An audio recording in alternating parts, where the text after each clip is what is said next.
ഇന്ത്യയിലേക്ക് ആദ്യ വിമാന സർവീസ് ആരംഭിച്ച സൗദിയുടെ പ്രീമിയം എയർലൈനായ റിയാദ് എയർ മുംബൈയിലേക്കാണ് ആദ്യ സർവീസ്. എല്ലാ ദിവസവും മുംബൈയിലേക്ക് സർവീസുകൾ ഉണ്ടാകും. ഇന്ത്യയുടെ വാണിജ്യ തലസ്ഥാനത്തേക്കുള്ള യാത്ര പുതിയ തുടക്കമാണെന്ന് റിയാദ് എയർ പറഞ്ഞു.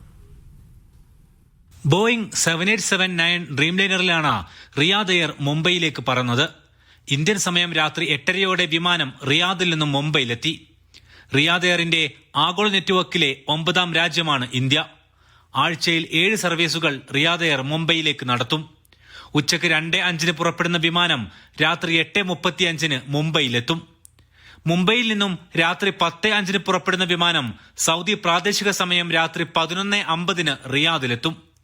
4 മണിക്കൂറാണ് യാത്രാ സമയം.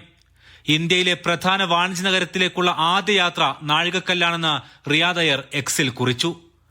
ആദ്യ വാണിജ്യ പറക്കൽ ഉദ്ഘാടന ചടങ്ങിൽ ഇന്ത്യൻ എംബസി പ്രതിനിധികളും സംബന്ധിച്ചിരുന്നു. Aftab Rahman, media 1, Riyadh.